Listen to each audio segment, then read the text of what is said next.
ત્યારબાદ આપણે જોઈએ કે સંગ્રહાલયોની જાળવણી વિશે માહિતી આપો. એવો કોઈ મુદ્દો, એવો કોઈ પ્રશ્ન તમને પૂછવામાં આવે તો એના વિશે આપણે ચોક્કસથી લખી શકીએ કે ભારતીય નિધિ વ્યાપાર કાનૂન 1876માં એવો નિયમ બનાવવામાં આવ્યો કે કોઈ પણ નાગરિકને જમીન ખોદતા, ખેતર ખેડતા તેમજ કૂવા અને તળાવમાં ખોદકામ કરતા અચાનક કોઈ પૌરાણિક કે પ્રાચીન કલાત્મક ચીજ વસ્તુ મળી આવે તો તેની પુરાતત્વ ખાતાના અધિકારીઓને તાત્કાલિક જાણ કરવી, જેથી તેનું સંરક્ષણ સંગ્રહાલયોમાં કે જે તે સ્થળે થઈ શકે.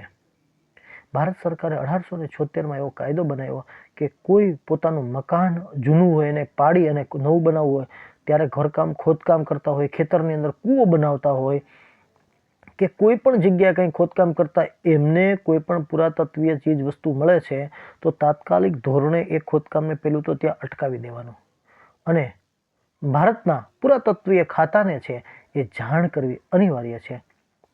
આપણા વડનગરની આજુબાજુમાં આવું બહુ બને છે. પછી આપણા તારંગા હિલ સ્ટેશન ઉપર જે તારંગા જે છે, તારંગાની ઉપર એક ડુંગરા ઉપર થોડા સમય પહેલાં ખોદકામ કરતા એ બૌદ્ધકાલીન અને જૈન વખતના સમયના એ પુરાતીય અવશેષો મળ્યા છે. એવું પણ જાણવા મળ્યું છે કે એ વખતે જે બૌદ્ધ ભિક્ષુકો હોય એના જે મઠ હોય છે એ મઠની અંદર જે અવશેષો પ્રાપ્ત થતા હોય છે એવા આપણા તારંગા હિલ ઉપર એવા અવશેષો પ્રાપ્ત થયા છે, આપણા મહેસાણા જિલ્લાના તારંગા ઉપર. તો એના માટે પણ એ પુરાતત્વીય ખાતાએ ત્યાં અવર જવર બંધ કરાવી દીધી છે અને એનું અત્યારે હવે રક્ષણ કરવાનું કામકાજ છે એ કરતા હોય છે. ઈસવીસન 1972માં અતિ મૂલ્યવાન કલાકૃતિઓ અંગેના કાયદા દ્વારા સરકારે વ્યક્તિગત અથવા ખાનગી સંગ્રહાલયોની જાણકારી મેળવી છે.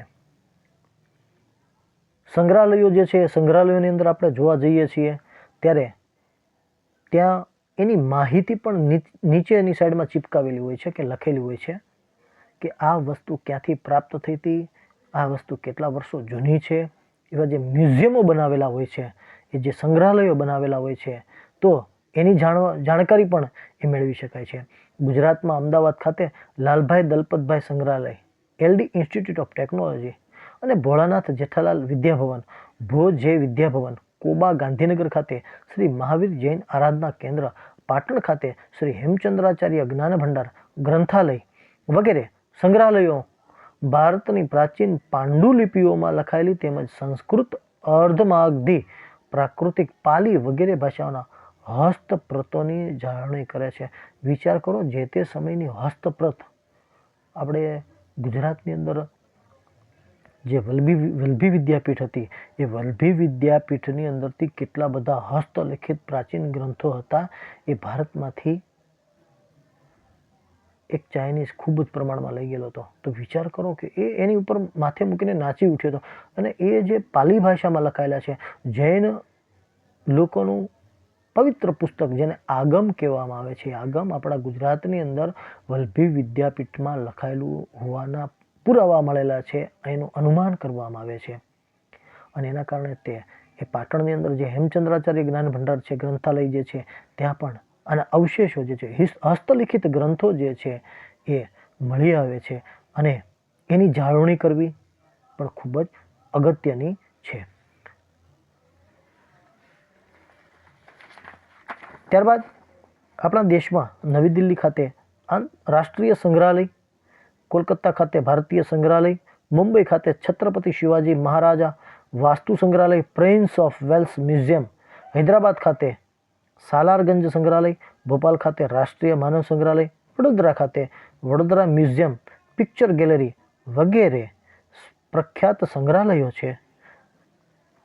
એમાંથી જે Maharaja Chhatrapati Shivaji Maharaj Vastu Granthalaya, Prince of Wales museum મેં જોયેલું પણ છે. વડોદરાનું મ્યુઝિયમ અને પિક્ચર ગેલેરી પણ મેં જોયેલી છે. એમાં બોમ્બેનું જે છત્રપતિ શિવાજી છે એટલું મોટું ને એટલું અદ્ભુત છે કે એક દિવસમાં આપણે જોઈ ના શકીએ.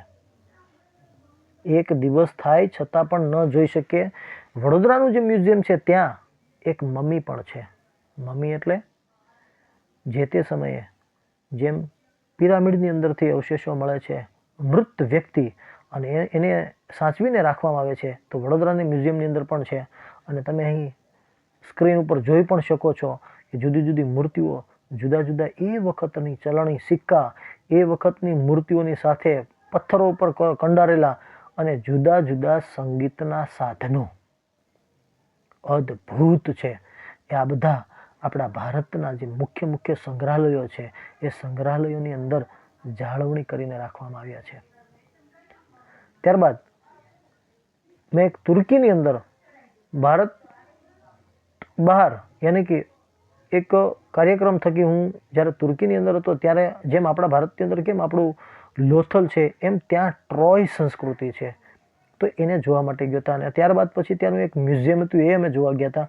મને યાદ છે ત્યાં એ વખતનું વર્લ્ડ વોર, પ્રથમ વિશ્વ યુદ્ધની અંદર વાપરવામાં આવેલી જે બોટ, એની તોપો, એની બંદૂકો, યુરોપની અંદરથી જે કેવી રીતના હુમલાઓ થતા હતા એ આખું મ્યુઝિયમ જોયું હતું, એ કિલ્લો જોયો હતો.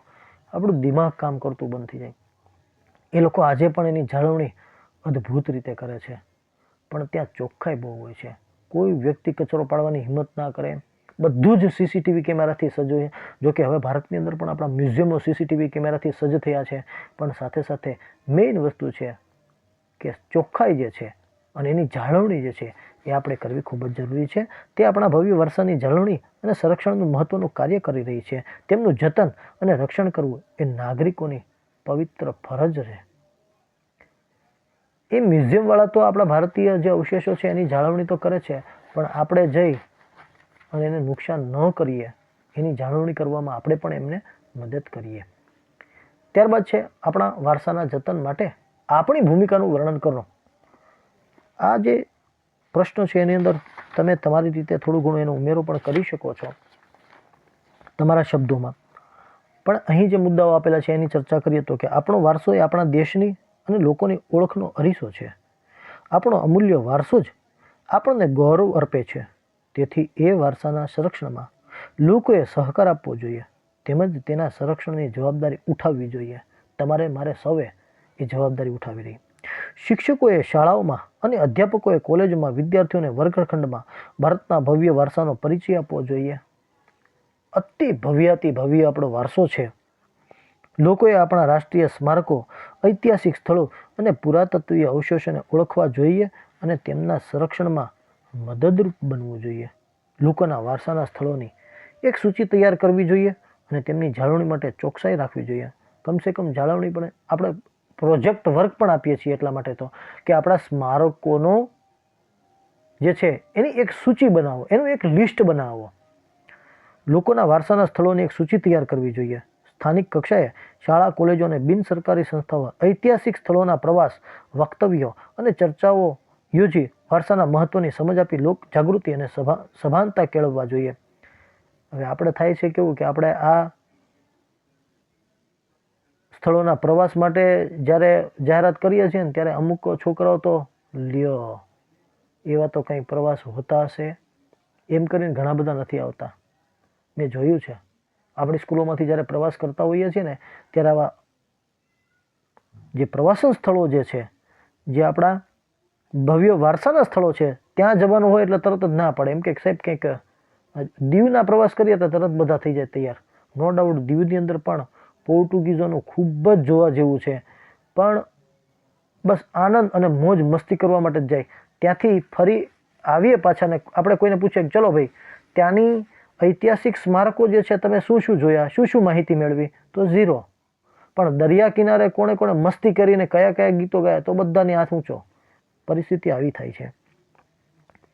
ઐતિહાસિક સ્મારકો, શિલ્પ સ્થાપત્યો અને કલાત્મક નમૂનાઓ એક વખત નષ્ટ થયા પછી તેમને મૂળ સ્થિતિમાં લાવી શકાતા નથી.